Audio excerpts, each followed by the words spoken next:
Hello. We're going to get into enhancing and validating forms and form validation today and talk about how to get data from the user on a web page. And we're going to begin with a little bit on the history of that. And you'll still see it nowadays. It's still used quite a bit. But one of the first ways of getting data from a web page was what we called the query string. Now, the problem with getting data from a web page was because once the page is loaded and rendered in the browser, it's done. The process is done. So how do we invoke the process to continue? And that we do through things like what we call input elements and buttons. Submit buttons work quite well. Also, one of the problems that we solved is being able to give live feedback to somebody filling out the form, so that as they're filling out the form, you have some kind of error detection happening. And that goes to kind of the Google's way, and I used to build programs with this, but essentially live error correction. And so whenever you, like Home Depot, whenever you start typing in, you see it starts making connections as you are typing in. It's searching for you. So that's what we want. If somebody enters in a wrong value, we want it to turn red so that we know that there's a validation problem with that value.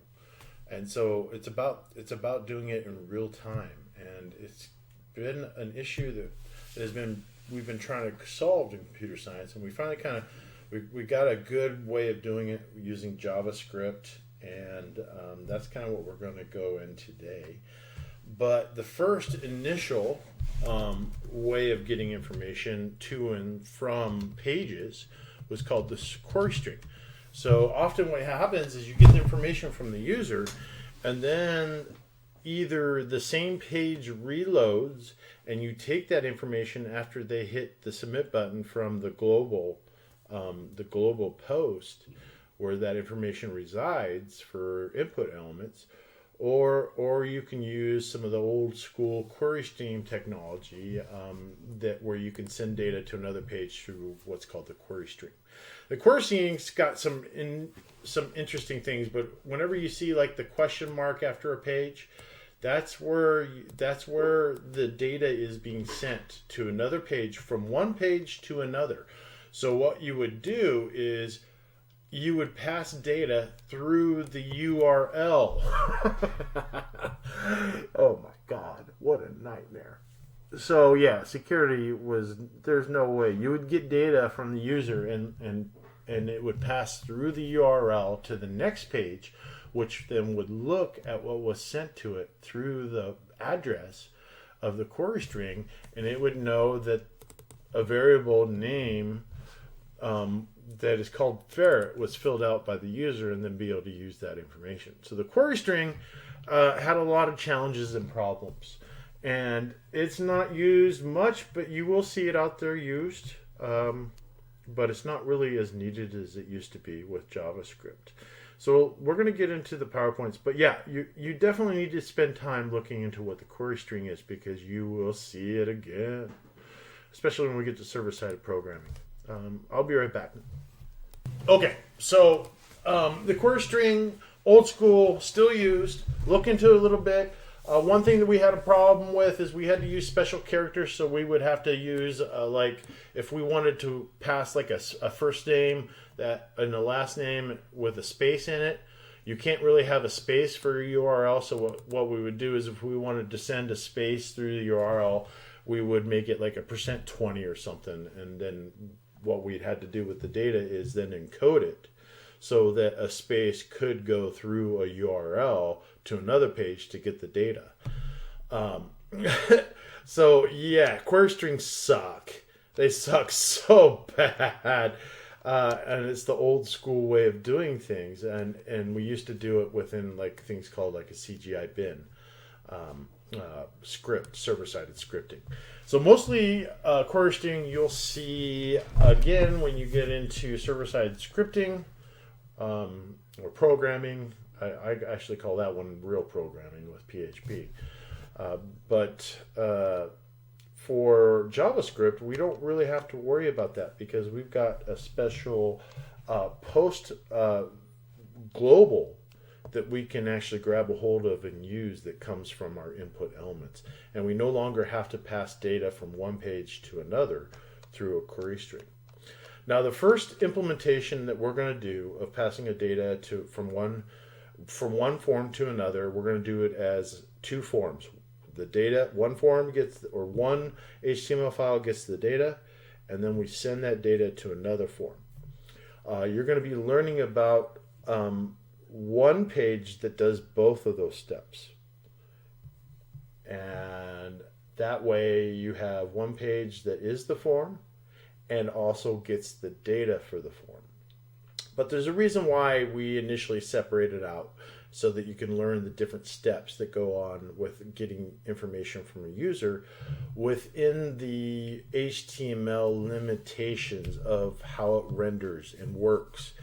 And JavaScript is the only way that we can get any kind of dynamic behavior with real-time error correction validation.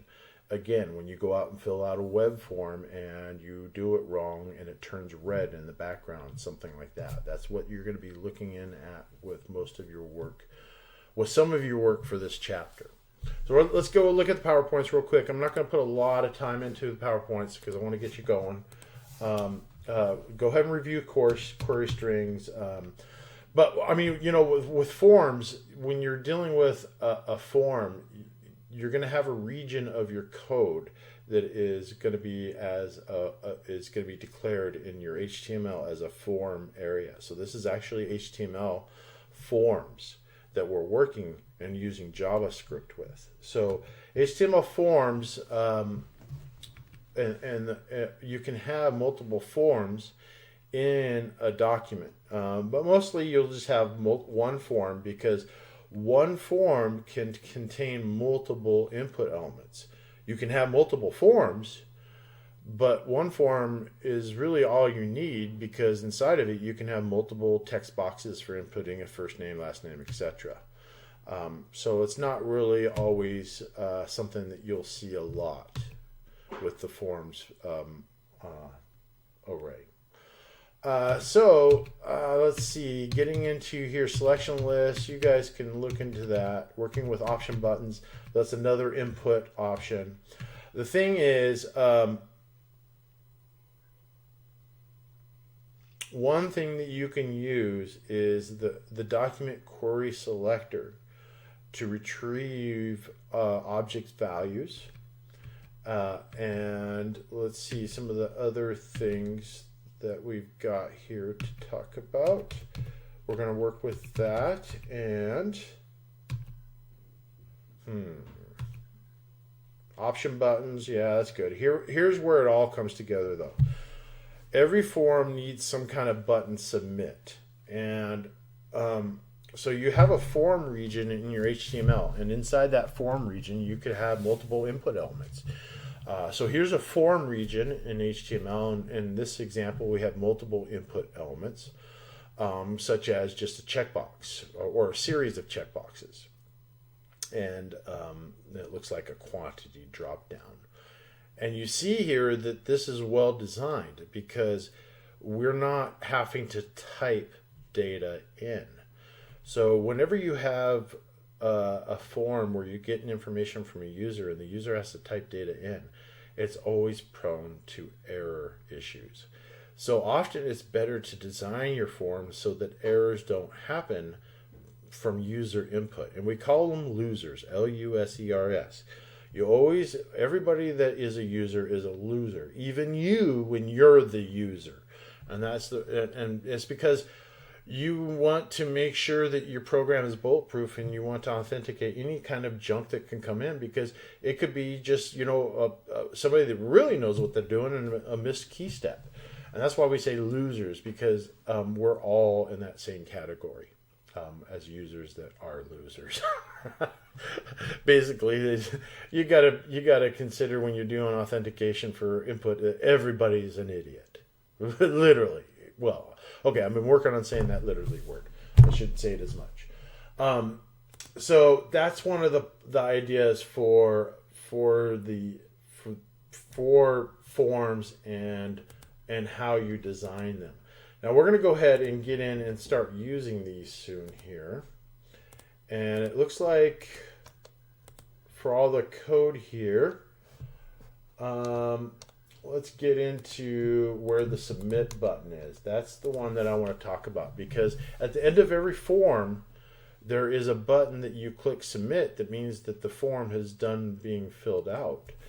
And you can do things such as, if you have a text box input, have an event listener looking for input from the text box, and if you put it in the wrong key, you can turn that text box to a bad color to show that the user that, hey, you've entered in something wrong here. So that's where you get into these guys, responding to form events.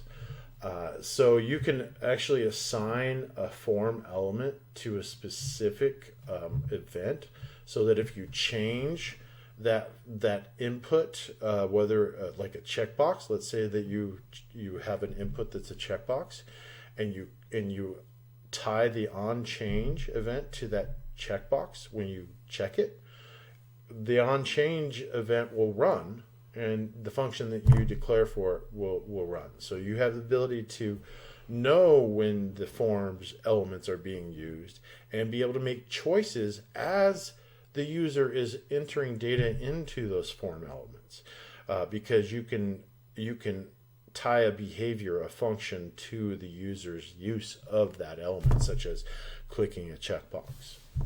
So that is one thing that you're going to be getting into working with. And here's an example of it for the load function. And what this is doing is it's just adding a function to the to run when the page loads. And when the page loads, that load function will run automatically. And then this one right here, the change, it's going for any of the form elements that are inside of this page. It's adding an event listener for the elements. So you can see you can programmatically go through the elements of an order or of a form region. And that's what that order form is the form region. So you see here, let order form equal document forms.order form. So when you create your forms, that's going to be in your DOM model and be able to use it. And you're going to create your form in HTML. In fact, actually, the forms that we're going to be using are already created for us. And we just need to use the JavaScript to play with it and work with it. So when you work with form elements, you use a specific type of HTML tag. You are going to declare a form region of code, and inside of that form region of code of HTML, you're going to put your input types, and they can be hidden fields that you use just for filling up data, and of course it can be checkboxes, text boxes, any kind of input type that you're used to working with, the radio buttons, etc. And then there's the query string there that you can look for the web form. And working with hidden fields is, it's not really, but yeah, you could use it, but it's not really needed. Looks like my dog is busting in from outside. Hold on. Okay. Yeah, she can open doors. So as I was stating, with forms and adding events to your form elements inside of each form region of your code, and then you're going to have what's called the submit button. Now what the submit button is, it goes to the end of a form region, And it's what happens when you take the data from every element in your form. That means if you have text boxes, radio buttons, check boxes, whatever the user has done in that form can be submitted, and that data can be taken then and used. And that's what the form submit button does. And it actually invokes a function that you can use to work with that data, and passes that data to you can send it to another web page and then use that data in that other web page, or you can create a single form to both, or a single page to have the form and get the data from the form. This first example is the other route. You're going to start small, and then we'll get up to our taking off our training wheels a bit.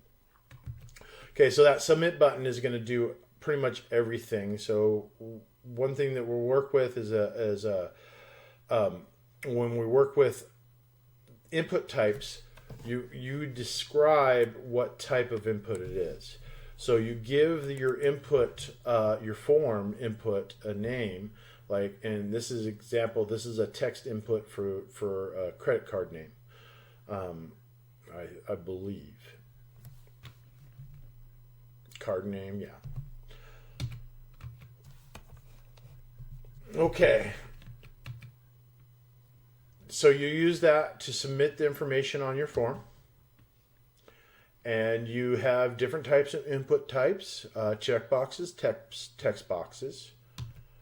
And once you submit it, that information that you have available to you in the card name field, the card number field, and the CVC, all that information that the user fills out, you're going to be able to handle with that submit button function. Okay, so one thing that you want to think about when you're validating data is validation is probably the most important thing, and a lot of times we use regular expressions for validation on credit cards and whatnot. So if you want to validate a credit card, you would use a credit card number. You would use a regular expression that's available to us out there to determine whether that's a Visa, whether it is a Visa card or whatnot. And regular expressions are rules on the order of numbers and what numbers should go where for a credit card number.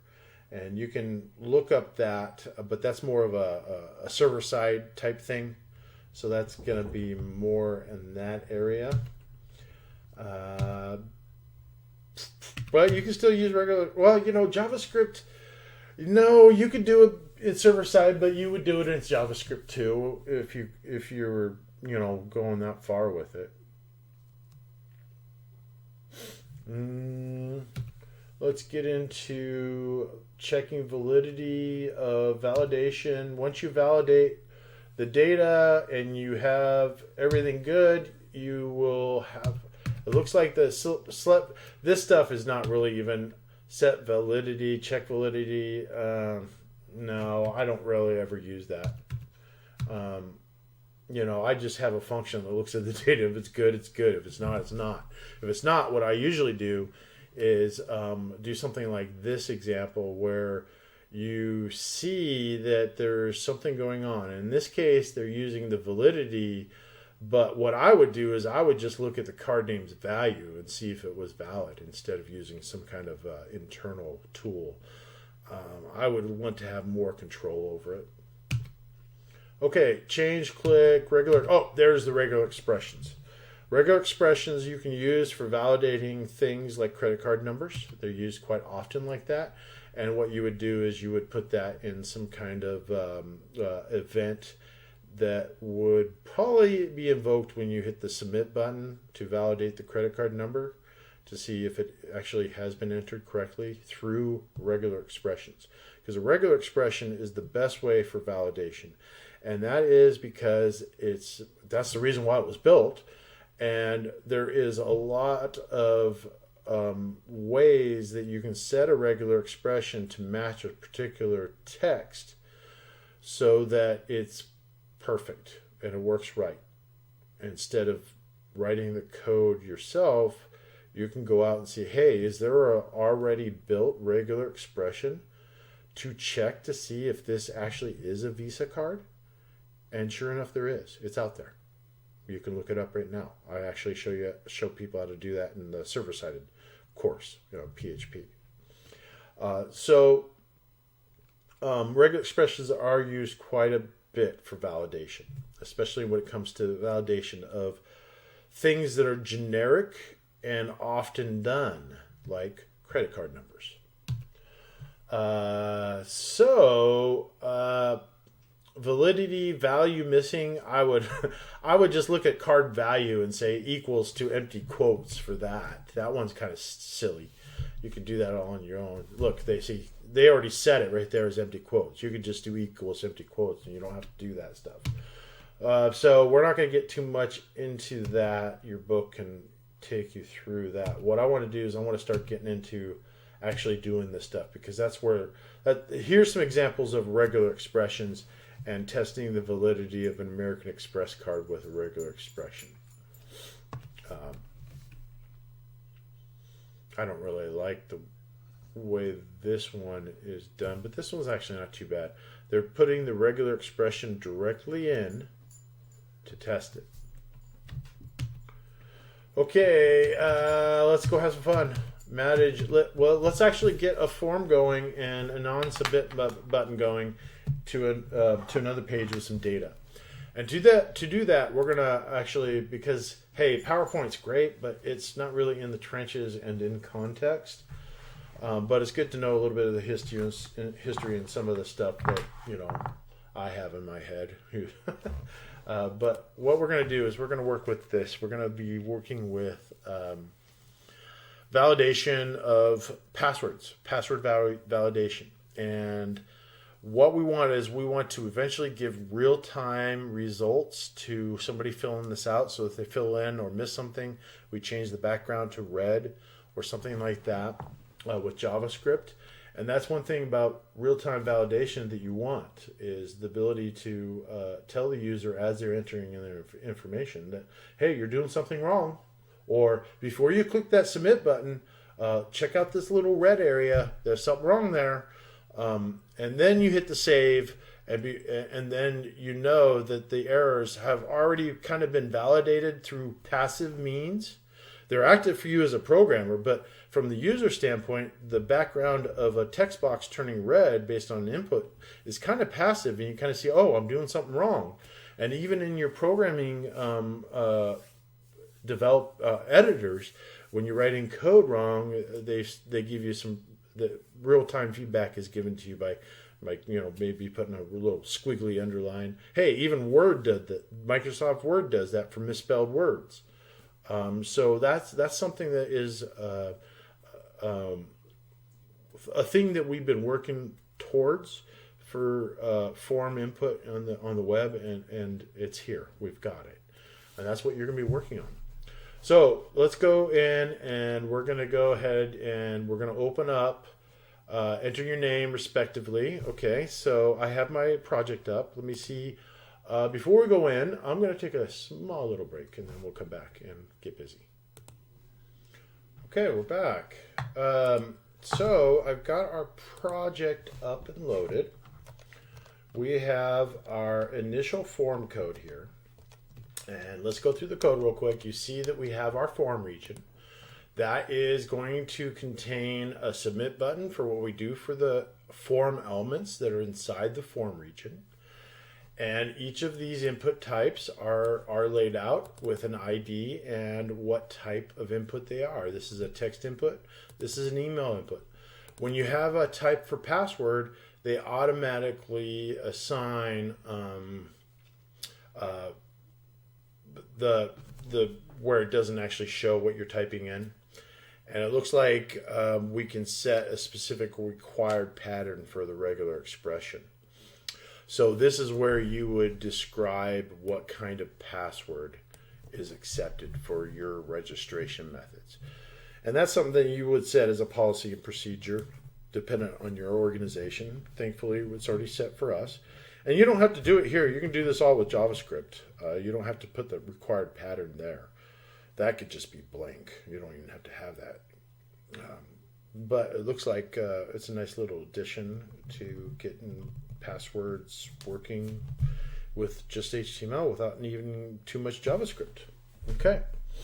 So let's see. We're going to. Here's what we're going to do: is we're gonna be having this submit button being clicked, and then we're going to have to get all this data and do something with it.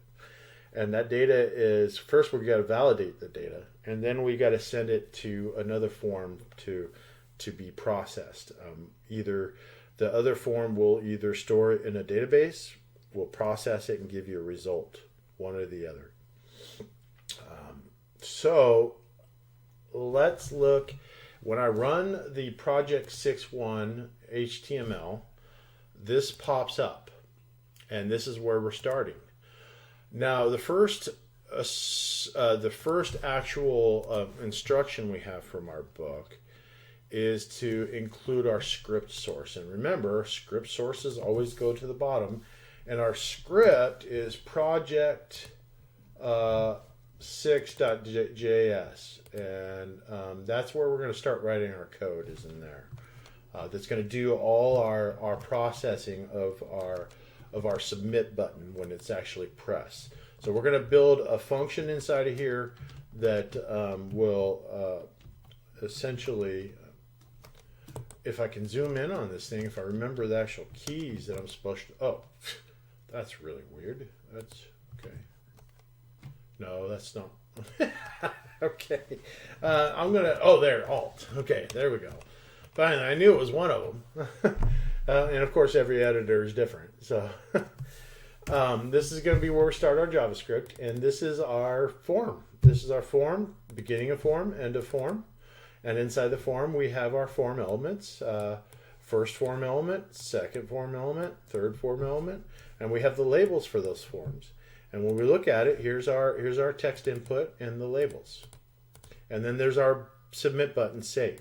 So we're supposed to do something with that save. Now, this right here, this is automated Chrome debug handling.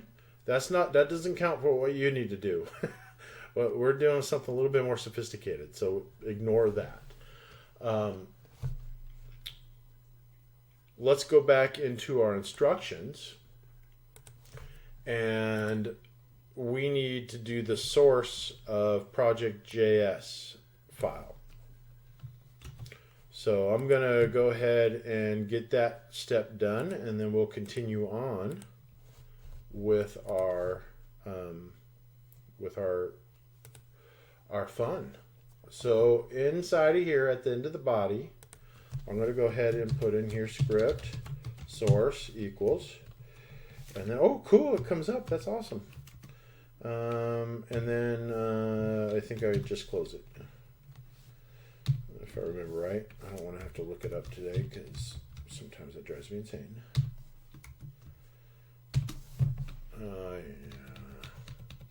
I got that stupid silly thing wrong. Did I get that wrong? No, I got it right. Oh, this is what I got wrong. That. Nope. Oh my, I'm going to have to look it up. Yeah. Let's see. Script source. JavaScript include source. I always forget this stuff. That's why, and you see I've looked it up multiple times. Okay, I was close. I got to close it there. Okay. Right there. Close and then open. Okay, and then in between is our script. Oh, we're including it. It's in our file. Never mind. We can just do this. Okay, done. Done, done, and done. All right, step 2 is done. Let's go on to the next step. Step 3. Step 3. Comment the section, declare the following, below the comment section, declare the following variables. Submit button, okay, referencing the element ID submit button. So we need to get that. We need to get the submit button, and we need to reference that ID, And then we need a password referring to the ID PWT and PWT referencing to PS2. So we need 3 variables: submit button, PWD, and PWD2. Okay, so let's go ahead and go into that. And we'll go to our script and we'll say submit button equals, and then PWD equals, and then PWD2 equals.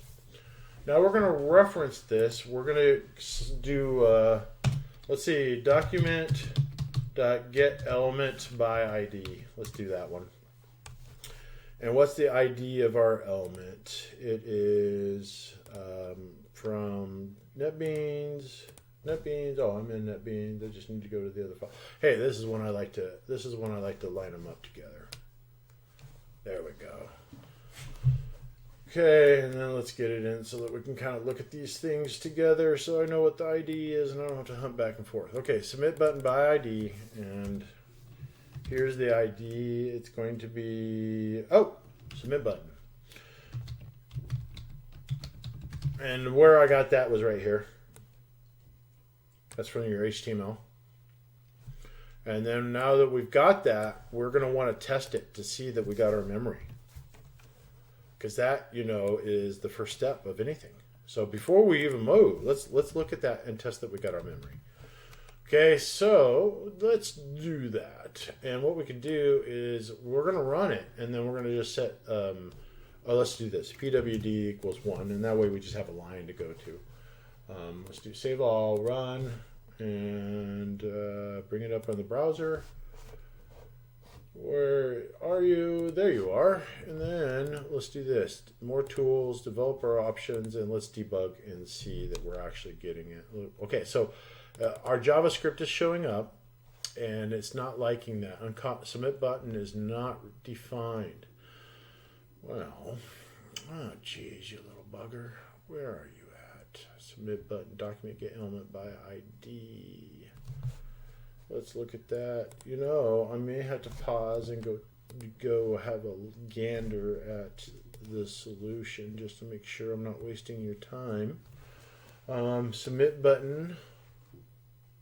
Okay, I think maybe I might be grabbing it. I'm going to see what's going on with this. Submit button grab.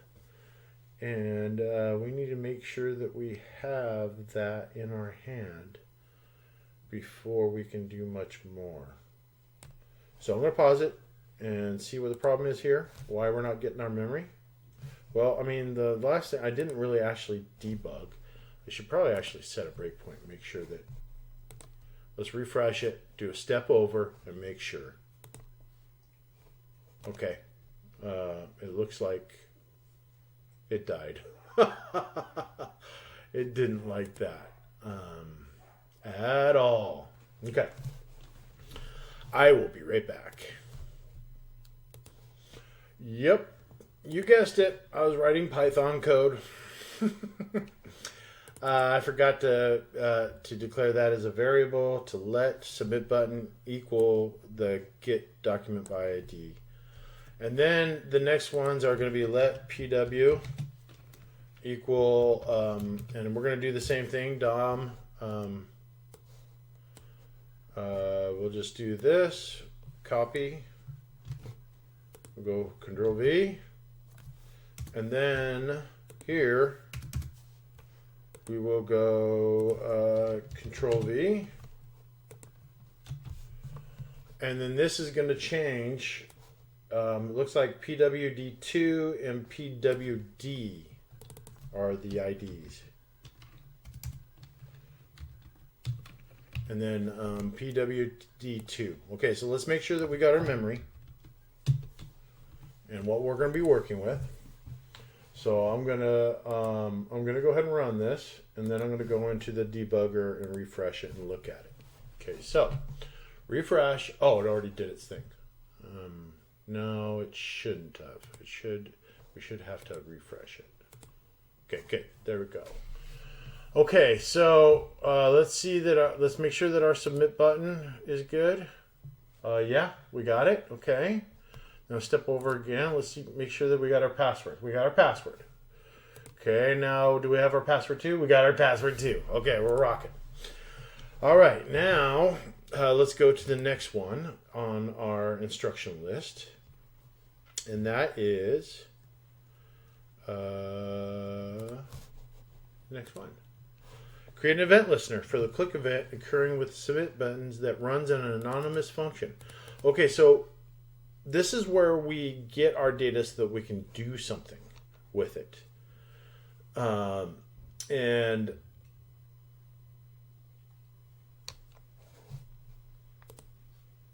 it looks like this is the beginning of that. So we're not really, I don't think we're really sending the data to another page. We're just validating right now. But you're going to be getting to sending that data to another page, and then you're going to do same page data validation. But remember those steps, that you always get your data first. Okay. So we're going to now create the event listener for the submit button. And what I'm going to do is I'm just going to go JavaScript submit event listener.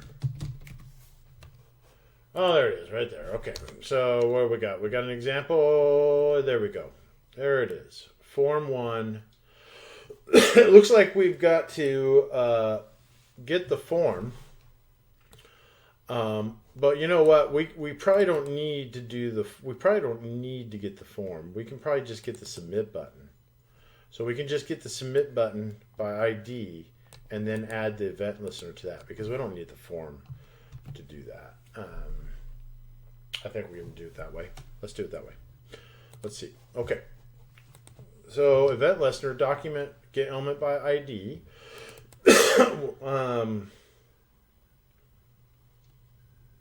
Submit. The submit button. Because what we want is we want a function to happen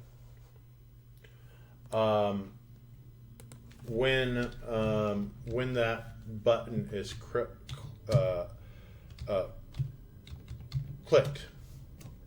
So when that submit button, we're going to assign equal to the element that we get, the submit element.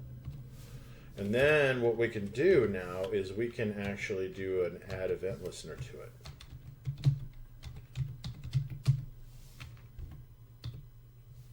Okay, and the event listener, remember we got 2 arguments. We got to send it what we want. We want it to be on the click event, I believe, when you click the button. And then the function, we want the function fn submit. Okay, and here's the key, is that fn submit, we need to define that before we add the event listener. So that means that we create the variables, we get our memory, and then we define the function that's going to deal with that particular bit of code. So now we have the fn submit, and we have the event listener. So this function is going to run when a user clicks the submit button. And then that's when we're going to want to look at these values, and we're going to want to say, hey, does it match or not? So let's go back to our directions, and what it says here is that we need to, with the anonymous, add a following if else structure. Okay, if the password fails, the password match. Okay, so we need to put in a regular expression. This is where I'm going to cheat, because I don't want to take any more of your time, and I'm going to go ahead and throw in the functions to do this. I would probably bumble around and look it up and do this and that to get there. But the function that we want and the if else structure we want looks something like this. And I'm going to do it differently than the solution, because I don't like anonymous functions. I don't like functions that you declare right in there. I'd like a function to be declared afterwards and you specifically call it. This kind of nightmare junk drives me insane. Okay, so I'm going to take this if-else structure from my little cheat script, and then we'll talk about it. I'm going to put it in here, and then we're going to test it. So this validity, I was talking about all the, this validity. This is something new. What I would do is usually what I do is I just write this code myself instead of putting a pattern. And what happens is what you can do is you can get your HTML formatted in this way, and you can use that validity to check the pattern instead of doing it in just straight up JavaScript code. So it's just a little trick to make it simpler for you instead of just writing the code to pass the value that's in the password to the regular expression to see if it matches or not. That's the code I would be writing, because this right now is driving me insane because of its automation, and it's actually not even really teaching you much at all. But that's fine, because regular expressions and using them is something more for server-sided discussions, and when you get into the server-sided programming CSIT 316, I will be showing you how to go through that. We will get a very kind of a set example. I'll kind of give you an idea of what I'm talking about. But you see here, when we actually look at it, we're taking the value that's stored in the password input element and comparing it and making sure, hey, does it work with the other value? So instead of using the stupid validity mismatch, we can just say, hey, is the password's value? Or if JavaScript regular expression, let's look at how we use it. Let's just do JavaScript regular expression, and then we'll just do it the old school way, just because I hate that. It's just stupid. Okay, so we're gonna create a regular expression, okay, and then we're going to throw it in here. But then we got to give it the pattern. The pattern is over here for the regular expression. Here's our pattern. It's in the HTML. And I'm just going to grab that pattern, and we're going to use that for passing to our regular expression function. And that's going to be equals to, and this is going to be in a string. It's actually going to be let re equal, oh geez, you know what? Here I am programming and you can't even see the window. We're going to put the regular expression in there. So this is actually the regular expression that we're going to use as a variable instead of all the little whiz-bang automated stupid stuff. And what I would do is I would take and I would look at this value and I would run the regular expression function with this regular expression and that value and see if it returns true or not. So let's look at JavaScript regular expressions and let's do it that way, because I'm just not liking that automated stuff. As you can remember, I really skipped over that on the PowerPoints because it's absolutely stupidly unimportant. Because you shouldn't be doing things with automated simple stuff. Do it the old school way, because the old school way is how they made the automated simple stuff.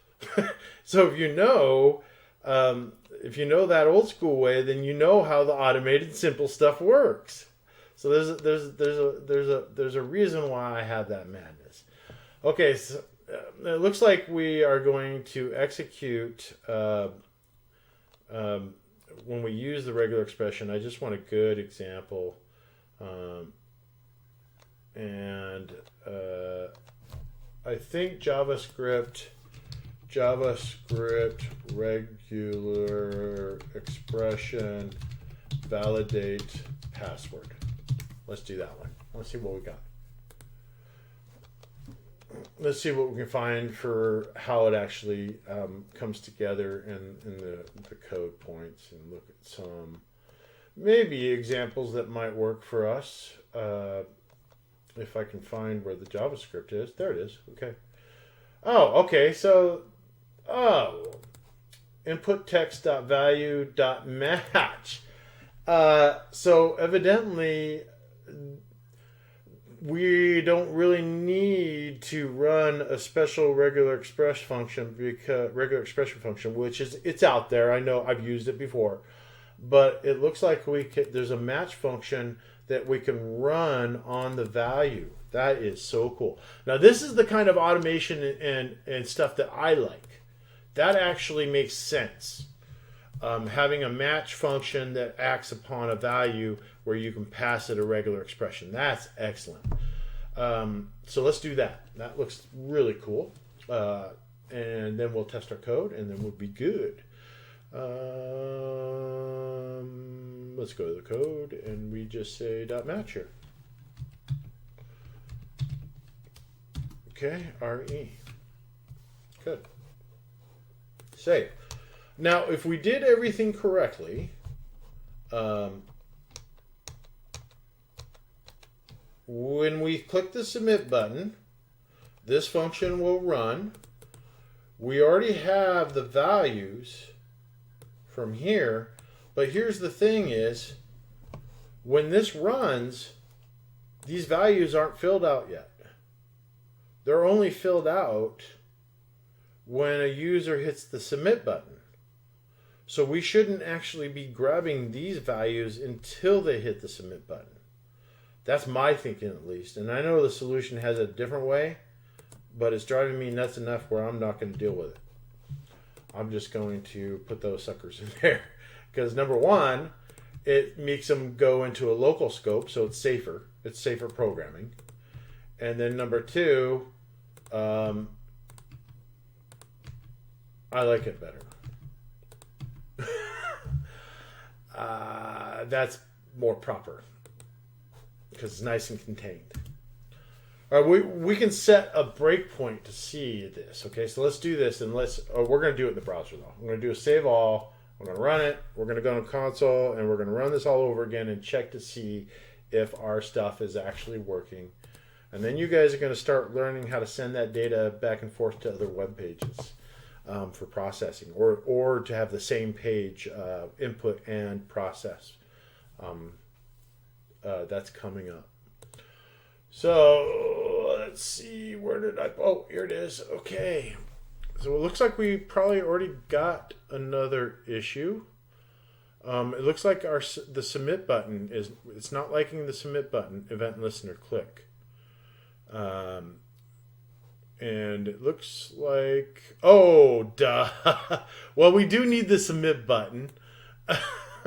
So that's one change that I got. Oh, I can't edit. You can edit in Chrome and save it. So be careful, especially when you have it open up in Chrome. You can edit it and hit Control S and it'll save it. And you can actually just write your code in Chrome. But I'm writing over here. So let's go ahead and do that little fix, because yeah, I thought I had already done I have my memory check. So sure enough, I just hit the save button and automatic reload, and this came in focus. So let's see if this actually runs well by doing a step over. It looks like I'm going to try to refresh it again, and we're still having a submit button problem. Let's see, what is it calling about now? It does not like something. I think we're going to have to hit that in debugger and see what's going on with it. So that's going to have to be in Chrome. So let's just set the breakpoint there, run it, and then fn submit is right there. Oh, I might be using the event listener properties wrong. Okay, I'm going to cheat. This time I'm going to cheat. Because we're into this video long enough. Let's see. There we go.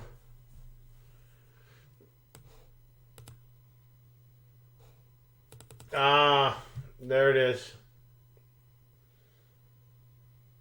We're adding the event listener directly onto the variable itself.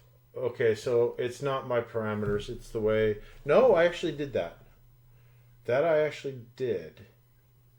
And you notice it's using click, but here's where I put the function.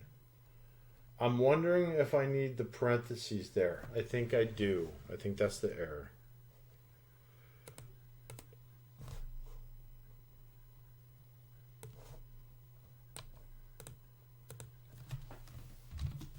Okay, so I added the parentheses to there, and let's see what we got.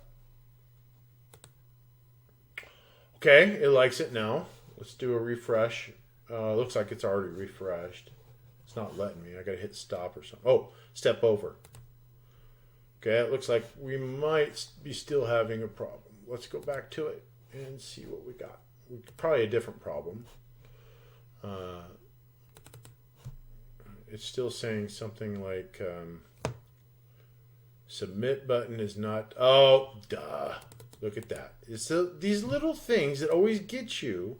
And that's why I always say get your memory, test your memory, work with your memory. Did I have resume? Oh, good. I'm recording. Thank God. Sometimes I have to check. Okay. So literally I just misspelled that. Okay. Well, will you please work now? Because I'm starting to get a little bit perturbed.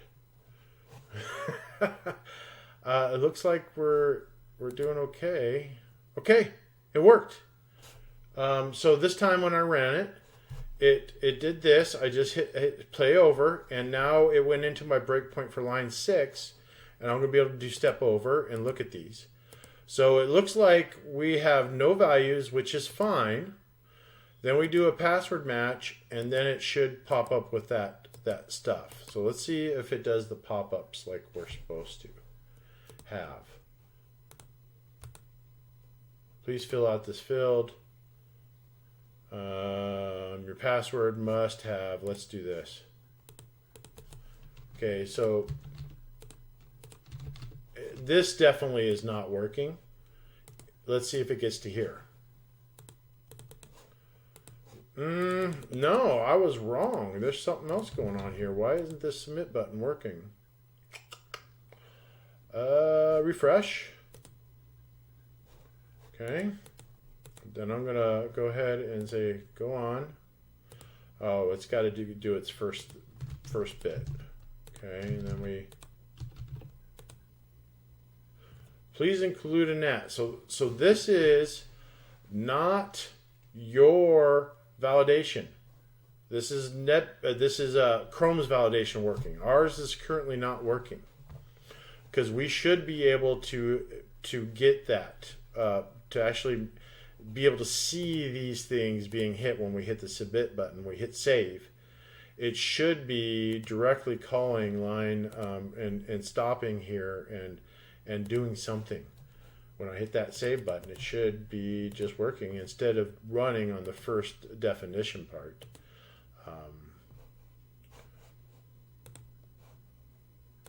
So we've got something wrong here with this submit button. Something's going on wrong there.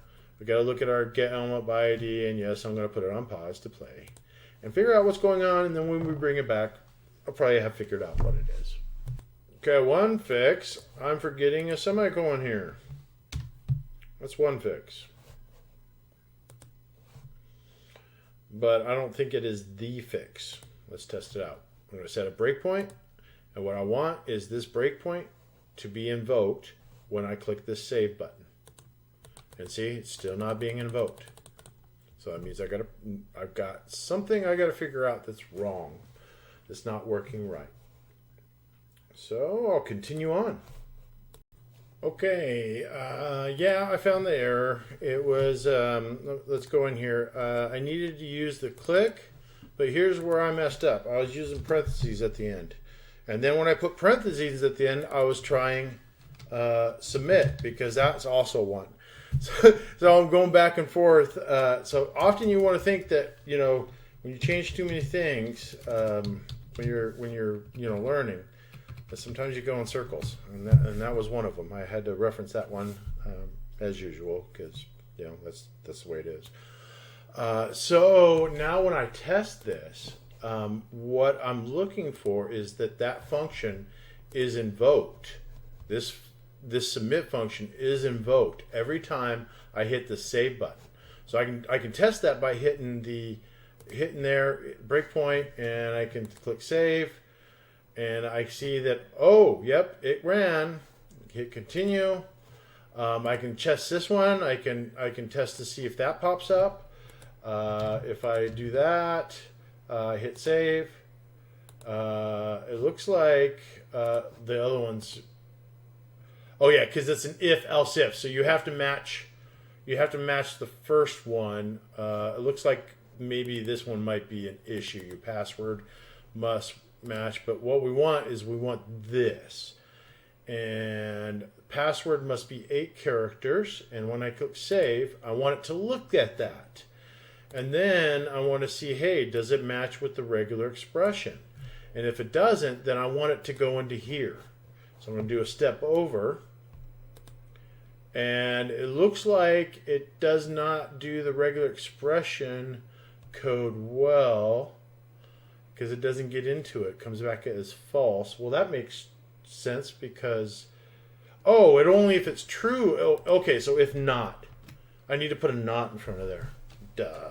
Okay. I should have stuck with just the solution instead of just playing around so much. But you know, that will test it. Okay. That is good to go and tested. We are actually should be calling up, and we should hopefully, with that, it'll actually go inside of here and do our we got to put in 8 characters. But it looks like this code isn't working, so we're going to steal this code and the heck with it, because we've spent enough time on this video, and you guys get the idea.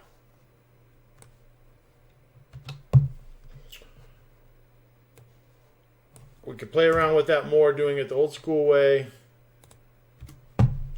or cheat with the new school way. And what we want is we want to detect, hey, yeah, is that actually happening? But it looks like I didn't edit it here, so I got to actually put it over here. That's fine. We'll do the validity thing, which I don't recommend because it's too new school for me. I don't really do well with new school, because new school is just built on top of old school. It's just another layer of crap that you got to deal with. And that's why I like to cut to the chase. But since we've got too much work in on this video, we're not going to play with that too much. You guys can get into that. We'll do it the new school way with the regular expression as part of the infrastructure of the form, which is, you know, easier to do, obviously. And then what we want is I want to check that particular bit. So when I go back into here, go to the JS,